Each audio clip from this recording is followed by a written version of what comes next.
नमस्कार, स्वागत है आप सबका हमारे खास कार्यक्रम देश देशांतर में। मैं हूं कवीन सचान। देश देशांतर में आज बात बिहार में सत्ता परिवर्तन की। नीतीश कुमार ने भाजपा की अगुवाई वाले एनडीए के सहयोग से छठी बार बिहार के मुख्यमंत्री के तौर पर आज शपथ ली। नीतीश कुमार के साथ ही भाजपा के वरिष्ठ नेता सुशील कुमार मोदी ने भी बिहार में डिप्टी सीएम के तौर पर शपथ ली। नीतीश कुमार ने शपथ ग्रहण के बाद अपने फैसले का बचाव करते हुए कहा कि उनका फैसला बिहार के हित और विकास के लिए लिया गया है। नीतीश ने भरोसा दिया कि वो राज्य को संपन्नता के रास्ते पर ले जाएंगे। वहीं नीतीश और सुशील मोदी के शपथ लेने के बाद पीएम नरेंद्र मोदी ने भी ट्वीट करके उन्हें बधाई दी और लिखा कि बिहार की तरक्की और संपन्नता के लिए काम करने की दिशा में उत्सुक हूं। लेकिन इन सब के बीच सवाल है कि बिहार में नई सरकार बनने के बाद देश की राजनीति पर इसका असर क्या होगा। देश देशांतर में आज बात इसी मुद्दे पर। हमारे साथ चर्चा में हिस्सा ले रहे हैं चार खास मेहमान, जिनका मैं परिचय करा दूं। फर्स्ट पोर्ट के राजनीतिक संपादक संजय सिंह हैं। संजय, स्वागत है आपका। जेएनयू के राजनीतिक अध्ययन केंद्र में एसोसिएट प्रोफेसर मणिन्द्र नाथ ठाकुर साहब हैं, आपका भी स्वागत है। लोक जनशक्ति पार्टी के राष्ट्रीय प्रवक्ता अजय झा हमारे साथ हैं, आपका भी स्वागत है। अजय कुमार जी, आपका स्वागत है। और वरिष्ठ पत्रकार उर्मिलेश जी हमारे साथ हैं। उर्मिलेश जी, आपका स्वागत है।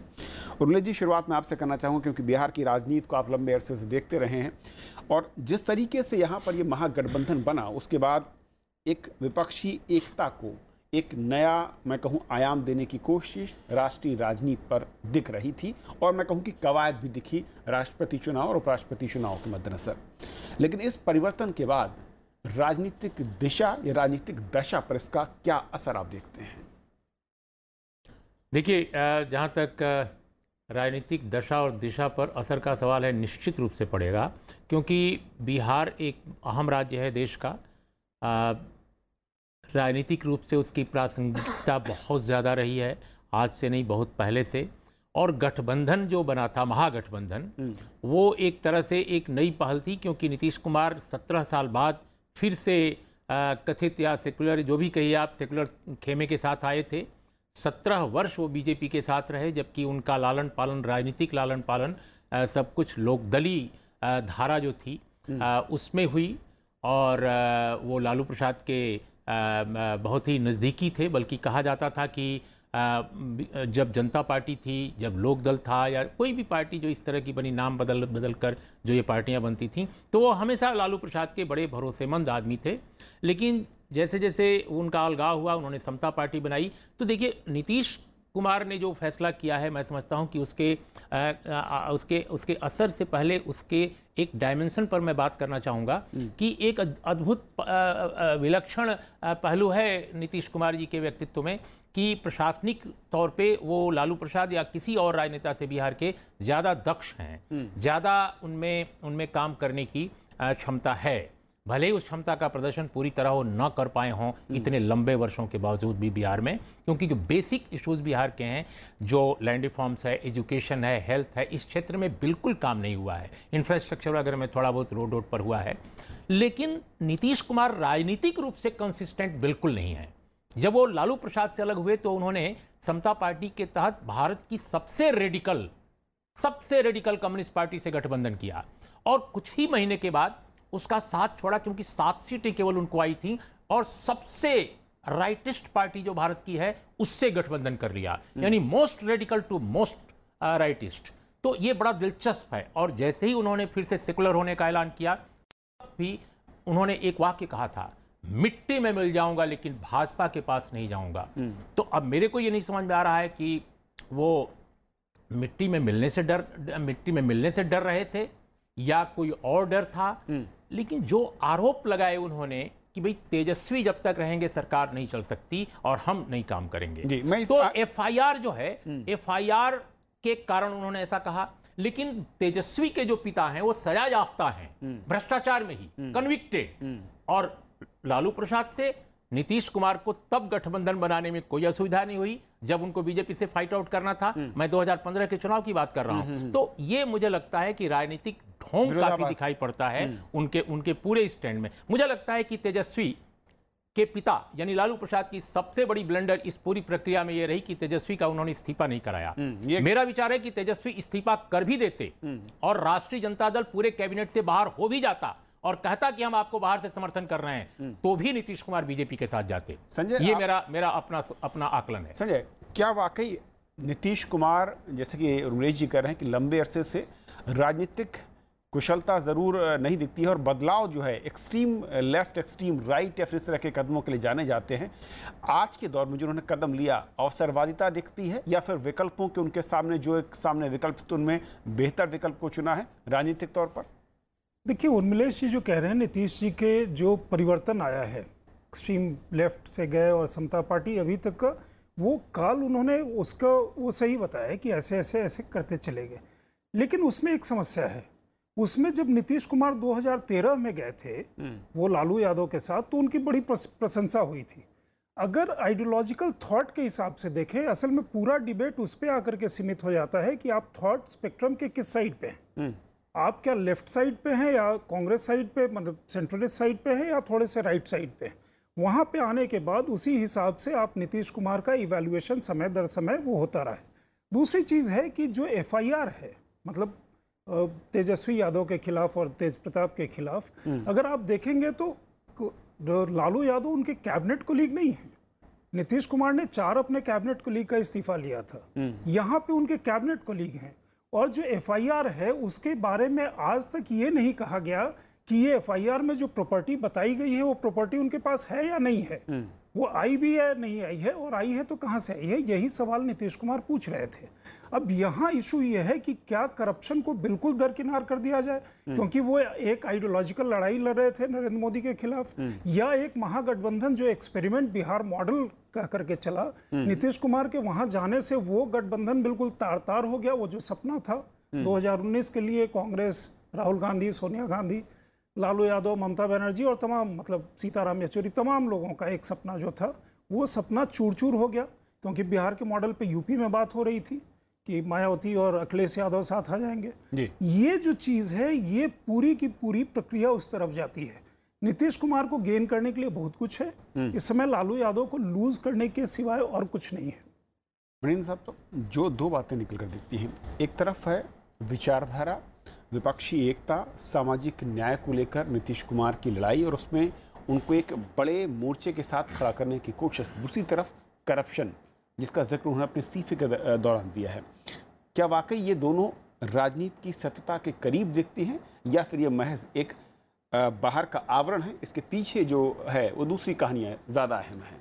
मुझे लगता है इसके पीछे जो कहानियाँ हैं वो ज़्यादा अहम होंगी, क्योंकि जो नारा अभी लालू जी ने दिया है वो बड़ा है, भ्रष्टाचार बनाम अत्याचार। हिंदुस्तान में इस वक्त कोई पार्टी नहीं कह सकती है कि भ्रष्टाचार उसके साथ नहीं है। आप बीजेपी की बात लें, व्यापम को लेकर इतने लोग हल्ला कर रहे हैं, तरह तरह की चीज़ें आ रही हैं, लेकिन जो इंटेंशनैलिटी है हिंदुस्तान की राजनीति में, एक ख़ास बात मुझे लगती है कि यहाँ की जनता भी ये जो तथ्यपरक चीज़ें हैं उससे परे जाकर इंटेंशन को देखने का कोशिश करती है। मैं अभी देख रहा हूँ लालू जी के लिए बहुत सारा सिंपैथी चारों तरफ उभर रहा है। उसके पीछे कारण ये है, वो लोग कह रहे हैं करप्शन तो राजनीति का हिस्सा रहा है। ऐसा नहीं लालू यादव अकेले करप्ट हैं, नीतीश जी करप्ट नहीं हैं, लेकिन उनके शासनकाल में किस तरह करप्शन होता रहा है इसको लेके लोग बहुत सारी बातें करते हैं। इंटेंशन क्या है? इंटेंशन ये है कि जो भी आवाज़ उठ सकती है इसके खिलाफ उसको दबा दो, और इस तरीके के प्रक्रिया के रूप में इसको देखा जा रहा है। तो इसके पीछे की जो राजनीति है वो मुझे लगता है ज़्यादा अहम है। और यदि डायनेमिक्स को आप देखें, यदि ये सोचे कोई बाहर बैठ के कि नीतीश कुमार ने फाइनली क्यों ऐसा किया, क्या कारण हो सकता था। लालू जी ने जब भी कुछ बात कही है उससे ऐसा लगता है, और यदि आप बात करें मनोज झा से, बाकी लोगों से भी, तो ऐसा लगता है कि लालू जी ऑलरेडी बैकफुट पे थे। यदि उनसे ठीक से नेगोशिएट किया जाता है उर्मिलेश जी, तो मुझे लगता है वो इसके लिए तैयार हो जाते कि चलो सब रिज़ाइन कर दो, बाहर हट जाओ, फिर भी हम इसको सपोर्ट करेंगे। बार बार वो कहते रहे कि ये जो गठबंधन है इसकी रक्षा के लिए हम कुछ भी कर सकते हैं। तो नीतीश जी आगे बढ़ के इस बात पे वार्तालाप करके इसको मैनेज कर सकते थे। लेकिन जो उर्मिलेश जी ने बात कही कि राहुल गांधी से नीतीश कुमार बात करते हैं, नीतीश कुमार कहते हैं कि राहुल से जब बातचीत हुई लेकिन वहाँ सभी जो चाहते थे शायद उस दिशा में कोई बात सामने नहीं आई, और तेजस्वी के मसले को अगर लालू यादव समय पर उसका सही से इस्तेमाल करते इस कदम को, तो ज़्यादा बेहतर एक बड़े नेता के तौर पर स्थापित कर सकते थे। ये क्या उन्होंने एक मौका नहीं खोया? और दूसरा, उसके चलते एक बड़ा घाटा जो सामाजिक एकता के पुरोधा बन रहे थे उसमें बड़ी दरार सामने खड़ी हो जाती है। ये बिल्कुल सही बात है कि लालू जी को थोड़ा आगे बढ़ के इसमें करना चाहिए था। लेकिन मुझे लगता है लालू जी भी इंतजार ही कर रहे थे इस बात का। नीतीश जी ने भी बहुत खुल के कभी नहीं कहा कि तेजस्वी को रिजाइन कर देना चाहिए। यदि वो साफ साफ कहते कि इसको रिज़ाइन कर देना चाहिए और हम नए सिरे से काम शुरू करें इसको गठबंधन को लेकर, तो मुझे लगता है कि इसमें ज़्यादा परेशानी उनको नहीं होती। लेकिन नीतीश जी भी तो चुपके चुपके कहीं ना कहीं इनका चल रहा था दावपेच, जिसकी खबर लालू जी को लगी होगी मुझे लगता है, फिर भी वो निकल के बहुत तीखे तौर पे नहीं आ रहे थे। आज की तारीख में भी लालू जी बहुत तीखे तौर पे नहीं आ पा रहे हैं, क्योंकि वो किसी न किसी तरीके से वो समझते हैं, लालू जी इस मायने बड़े मैच्योर पॉलिटिशियन, वो समझते हैं कि इस गठबंधन का जो इम्पोर्टेंस है वो नेशनल इम्पोर्टेंस है, ये प्रोटेस्ट के लिए एक मात्र रास्ता है उनके लिए। तो यहाँ मुझे लगता है कि नीतीश जी शायद इसलिए चले गए हों कि उनका व्यक्तित्व तो है, जन समर्थन उनके साथ थोड़ा कम है, और उनको ये लगता है कि यदि ये जन समर्थन हम बीजेपी के साथ जोड़ लें तो सत्ता में है और आगे भी है, तो शायद बिहार के लिए हम कुछ ला पाएँ, जो अभी हम नहीं ला पा रहे हैं। क्योंकि जिस डेवलपमेंट को उन्होंने अपना प्लान बनाया है, यदि केंद्र सत्ता उनसे बिल्कुल विरोध में है, उस डेवलपमेंट के प्लान पे वो कुछ कर नहीं आगे नहीं बढ़ पाएंगे, कुछ नहीं कर पा रहे हैं, हेल्थ केयर, एजुकेशन कहीं कुछ नहीं कर पा रहे हैं। नीतीश कुमार की जो राजनीतिक मैं कहूं कि पौध है, जो फसल है, वो लालू के मुकाबले कमज़ोर, और इस पूरे प्रकरण में वो एक रास्ता ढूंढ रहे थे, इसीलिए उनके पास जो ऑप्शन दिखा उन्होंने डील की और अलग हो गए। नहीं, मैं इस बात से बिल्कुल इत्तेफाक नहीं रखता हूं कि नीतीश जी की जो शख्सियत है वो कहीं कमोबेश लालू जी से कम है। नीतीश जी की एक छवि आप जानते हैं वर्ल्ड मीडिया में भी और इंटरनेशनल मीडिया में भी और हिंदुस्तान के मीडिया में विकास पुरुष के तौर पे उनको जाना जाता है। और अगर लालू जी से आप उनकी तुलना करते हैं तो आप जानते हैं भ्रष्टाचार और जंगल राज का शायद पर्यायवाची लालू यादव इस देश राजनीति के तौर पर उभरे। इस पूरी बहस को मैं सुन रहा था, मैं इसको बिहार के परिप्रेक्ष्य में और देश के परिप्रेक्ष्य में सिर्फ दो बातें कहना चाहूँगा। अगर आप इस महागठबंधन के रिजीम को देखें और नीतीश सरकार के उस रिजीम को देखें जब वो बीजेपी गठबंधन में काम कर रहे थे, double digit growth, economic growth उस राज्य का, और इस वक्त क्या ग्रोथ फिगर था मुझे बताने की ज़रूरत नहीं। जो क्राइम का रेट रहा है वो 141% बिहार में बढ़ गया। वर्दी वाले पुलिस इंस्पेक्टर की पटना में दिन दहाड़े सड़क पे हत्या होती है, रिवॉल्वर छीना जाता है, स्कॉट पूरी स्कॉट पार्टी पे हमला होती है, और इन सब में रेप होता है, इंजीनियर से रंगदारी मांगा जाता है, उनको अगर रंगदारी नहीं मिलती है तो उनकी हत्या कर दी जाती है। जेल में इस आरजेडी के मंत्री शहाबुद्दीन से खुलेआम मिलते हैं, और तो इन सब बातों सिर्फ लालू जिम्मेदार आप कह रहे हैं? यस, इस पर मैं बिल्कुल सही सवाल पूछा आपने कविंद्र जी। इन सब के बात मंत्री अगर लालू के हैं और आप बाहर निकल के उनसे जेल में मिलते हैं, और इन सारे हत्याओं में या तो आरजेडी के एमएलए शामिल होते हैं या उनके पुत्र शामिल होते हैं, और जब नीतीश जी कार्रवाई करने की बात करते हैं तो शहाबुद्दीन जैसे नेता, रघुवंश बाबू जैसे नेता उनको कमजोर मुख्यमंत्री कह के हाहाकार मचाते हैं, उन पे व्यंग बाण कसते हैं। दूसरी और एक बात जो मैं कहना चाहूंगा आर्थिक एजेंडे के मुद्दे पर, जो कि मोदी सरकार का जिस पे आगे बढ़ना चाहती है, जो विकास का नारा दिया है, क्या हुआ है बिहार में इस 2 साल में? 182 प्रोजेक्ट्स बंद कर दिए गए, चले ही नहीं। 1008 करोड़ रुपए लैप्स हो गए। और कविंद्र जी आपकी जानकारी के लिए बता दूं, और यहाँ जो मेहमान बैठे हैं उनकी जानकारी के लिए बता दूं कि ये सारे विभाग आरजेडी की मंत्री के पास थे और कांग्रेस के मंत्रियों के पास थे। तो अगर हम एकेडमिक बहस में उलझना चाहेंगे या इस देश को हम नक्सलवाद की समस्या, बेरोजगारी की समस्या, भूखमरी की समस्या, अभी जो बाढ़ आया हुआ है, अभी बिहार की क्या स्थिति है, लेकिन एक इसी का ध्यान है। छोटा सा मैं जवाब चाहूंगा जी, मैं ये अपनी बात पूरी कर दूं कि हम इसको विकास के नजरिए से अगर देखें तो जो फैसला नीतीश जी ने लिया है, जो उन्होंने नारा दिया था अब की बार नीतीश सरकार बिहार में बाहर, वह बाहर के दिन शुरू होने वाले हैं और इसका स्वागत किया जाना। एक छोटा सा जवाब मैं चाहूंगा। चुनाव में एक पार्टी चुनाव पूर्व गठबंधन करती है और जिस मैंडेट के साथ वो आती है, क्या अगर आप पाला बदल के दूसरी तरफ खड़े होते हैं तो उस जनता और उसके वोट का अपमान नहीं कहलाएगा?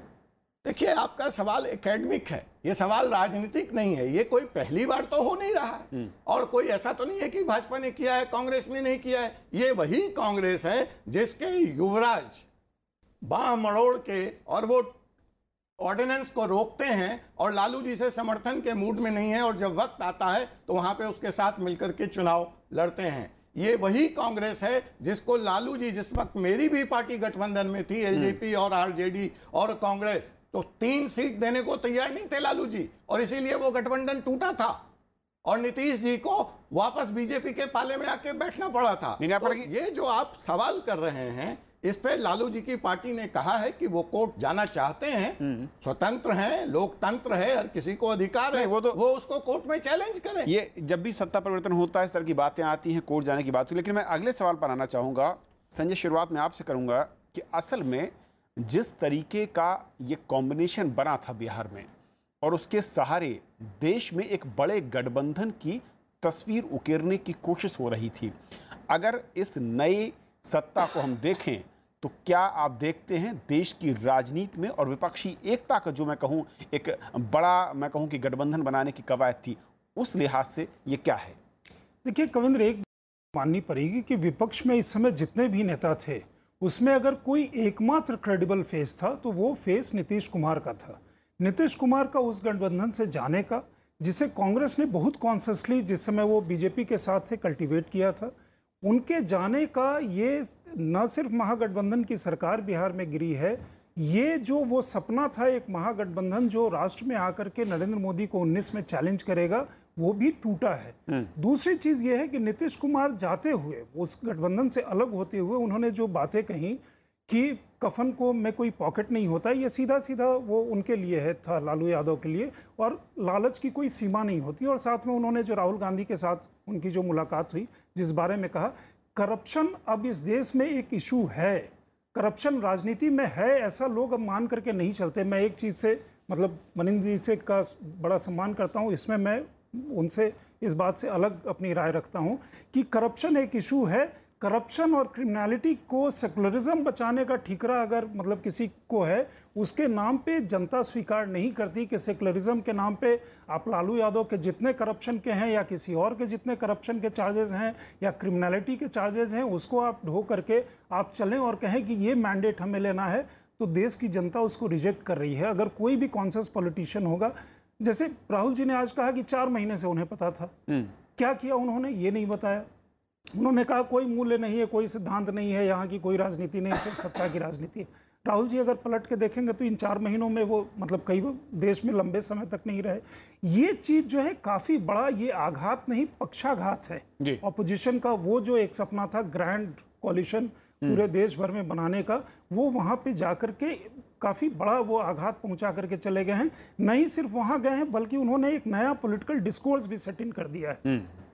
रुलेश जी, ये एक बड़ी चीज़ है जब एक बड़े गठबंधन की जिसकी धुरी कई बार हमने देखा कि नीतीश कुमार के इर्द गिर्द रही है और उनको मनाने की कोशिश, अपने पाले में खड़े करने की कोशिश हुई, और जब नीतीश किसी एक मसले को लेकर, क्योंकि एक बड़ी लीडर के तौर पर कांग्रेस पार्टी उसको लीड कर रही थी, उसके पास जाते हैं, तो कांग्रेस उस समस्या का अगर समाधान नहीं निकाल पाई या फिर कहीं आपको लगता है कि चूक वहाँ पर भी हुई जिसके चलते इस ग्रैंड अलायंस में जो बिखराव शुरू हुआ है वो उसकी देन दिखती है?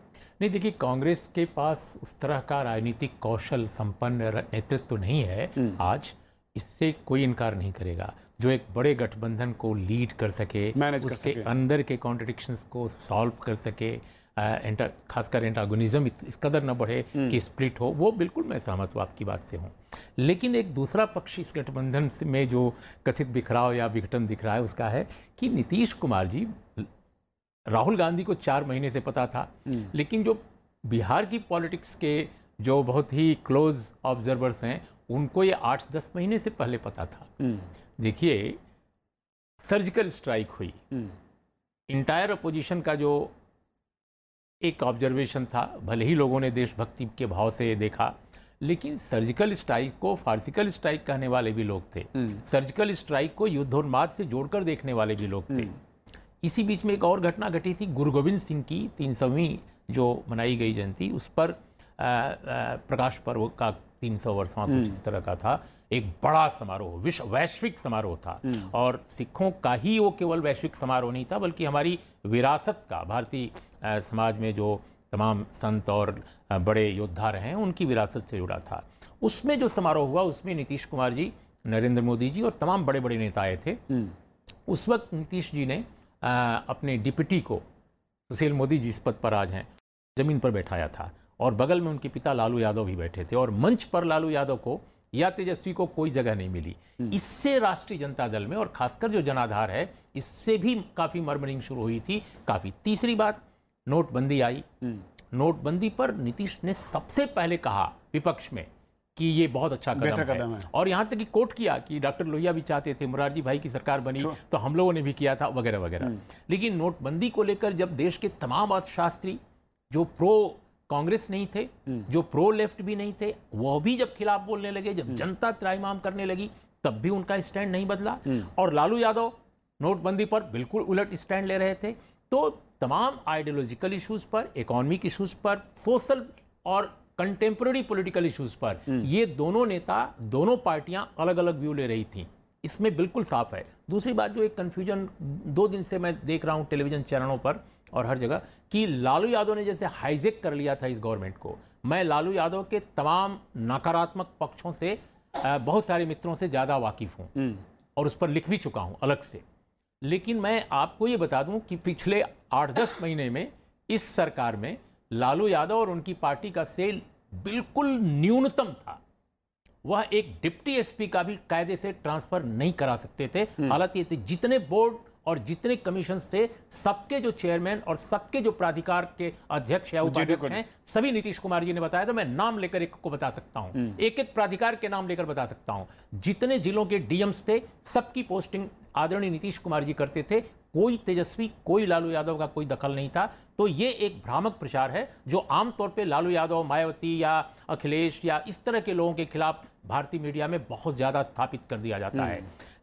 और चौथी बात जो बिल्कुल अंतिम बात मैं कहूं, देखिए जब नीतीश कुमार जी ने ये उनको लगा कि महागठबंधन से मैं प्रधानमंत्री पद का दावेदार नहीं बन सकता, क्योंकि मान लो हम अधिकतम सीट अगर जीतते हैं तो भी 20 होगी, लालू यादव कुछ जीत जाते हैं तो भी मान लो 5 और जोड़ लो, 6 जोड़ लो। लेकिन जो सबसे बड़ी पॉलिटिकल पार्टी है, जब तक वो दावा अपना ही नहीं छोड़ती है या ये नहीं कहती कि सबसे बड़ी पार्टी 100 सीट भी 150 भी सीट जीत जाए तब भी हम नीतीश जी को बनाएंगे प्रधानमंत्री, मुझे लगता है कि उसके बाद से उन्होंने अपने समर्थकों को भी कहना शुरू किया कि पीएम मेटल मैं हूं, ये तुम कहना बंद कर दो। उनके प्रवक्ता केसी त्यागी जी बार बार बोलते थे कि पीएम मेटल हैं वो। बाद में मुझे जो जानकारी है कि नीतीश कुमार जी ने सभी प्रवक्ताओं को कहा कि प्लीज आप लोग मत कहिए, पब्लिकली रिपोर्ट ना करें। हाँ, और इसका मतलब कि उसी दिन उन्होंने तय कर लिया कि अब हमको वैकल्पिक राजनीति की धुरी नहीं बनना है। और ये बात नीतीश कुमार जी के व्यक्तित्व में रही है। बहुत ही शालीन व्यक्ति हैं, लेकिन वो योद्धा राजनीतिक कभी नहीं रहे। वो राजनीतिक योद्धा उस तरह से कभी नहीं रहे जैसे बिहार में कर्पूरी ठाकुर थे, जैसे बिहार में भूपेंद्र नारायण मंडल थे। बीपी मंडल नहीं, वो नहीं थे राजनीतिक योद्धा बड़े। मैं भूपेंद्र नारायण मंडल की बात कर रहा हूं। उस स्टेचर के योद्धा वो कभी नहीं रहे। वो कुल मिलाकर, जैसे लालू यादव से भी जब उन्होंने विद्रोह किया तो क्या किया उन्होंने, कुछ ही दिन के बाद वो फिर दिल्ली चले आए, उन्होंने कहा कैंपेन करेंगे। तो ये मुझे लगता है वजह मुख्य है नीतीश कुमार का विड्रॉल, जो सेकुलर डेमोक्रेटिक आप कह लीजिए उसका मजाक उड़ाया जाता है, उस पॉलिटिक्स से उनका विड्रॉल था। वो कॉन्शियस था, उनको लगा कि हम नरेंद्र मोदी जी के साथ ज्यादा सुरक्षित, सहज और निरापद हैं। आखिरी सवाल क्योंकि वक्त खत्म हो चुका है। असल में जो उन्मेश जी ने बात की, रीजन अलग अलग हो सकते हैं, लेकिन राष्ट्रीय राजनीति के लिहाज से नीतीश कुमार वैकल्पिक राजनीति की जो एक दिशा या फिर एक सांचा था, उसको कहीं उसको झकझोर दिया है, या उसके उस सांचे को दोबारा से रीडिज़ाइन करना पड़ेगा? दोबारा से रीडिज़ाइन करना पड़ेगा। काफ़ी लोग उससे उम्मीद बांधे हुए थे, जिन लोगों ने भी सपोर्ट किया बिहार के चुनाव में भी, सब लोगों को उम्मीद थी कि वैकल्पिक राजनीति की धुरी के रूप में वो उभरेंगे। और ये जो उनका शिफ्टिंग है, ये लोगों को बहुत ही झकझोर के रख दिया है। और नए तरीके से सोचना पड़ेगा कि वैकल्पिक राजनीति अब कैसी होगी। वक्त खत्म चला है। बहुत शुक्रिया आप चारों महानुभावों को हमारे साथ इस अहम चर्चा में शामिल होने के लिए। तो देश देशांतर में आज फिलहाल इतना ही। नमस्कार।